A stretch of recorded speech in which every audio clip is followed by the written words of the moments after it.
Bakı Hərbi Məhkəməsində Ermənistan vətəndaşlarının məhkəmə prosesində təqsirləndirilən şəxslərə hökm oxunur. Hökmə əsasən təqsirləndirilənlərdən Arayik Artyunyan, Levon Mnatsakanyan, David Manukyan qəti olaraq ömürlük azadlıqdan məhrum etmə cəzasına məhkum ediliblər. Ətraflı məlumatları hazırda Bakı Hərbi Məhkəməsində olan əməkdaşımız Südabə Cahangirli bizə çatdırır. Südabə, hər vaxtınız xeyir.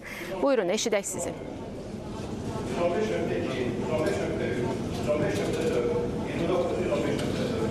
Hər vaxtınız xeyirli olsun. Bu dəqiqələrdə Bakı Məhkəmə kompleksində təqsirləndirilən 15 nəfər Ermənistan vətəndaşının barəsində olan cinayət işi üzrə açıq keçirilən məhkəmə prosesində təqsirləndirilən şəxslərə hökm oxunur. Məhkəmənin hökmü ilə təqsirləndirilən şəxs Arayik Artyunyan, David İşxanyan, David Manukyan, David Babayan, Levon Mnatsakanyan ömürlük azadlıqdan məhrum etmə cəzasına məhkum olundular. Digər təqsirləndirilən şəxs Bako Sakyan, Arkadi Qukasyan isə 20 il müddətinə azadlıqdan məhrum olundu. Digər təqsirləndirilən şəxslər isə Melikset Paşayan və Madat Babayan da 19 il müddətinə azadlıqdan məhrum olundular. Digər təqsirləndirilən şəxslərin barəsində isə hökmün elan olunması davam edir. Qeyd edək ki, bu məhkəmə prosesi bir ildən çoxdur Bakı Məhkəmə kompleksində aparılır.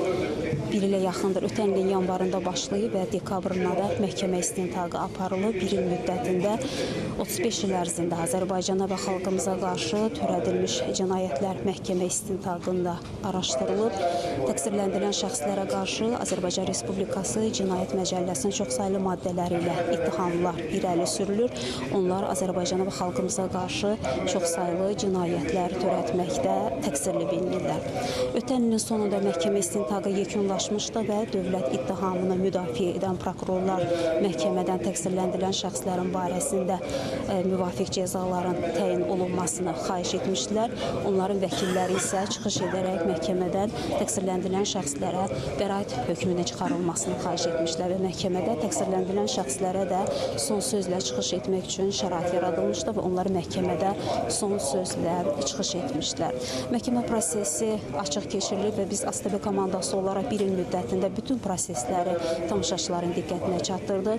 Qeyd edək ki, açıq keçən məhkəmə prosesində təqsirləndirilən şəxslərin bütün hüquqları müdafiə olundu. Eyni zamanda onlara öz fikirlərini sərbəst şəkildə çatdırmaları üçün erməni və rus dilində tərcüməçilərdən ayrılmışdı.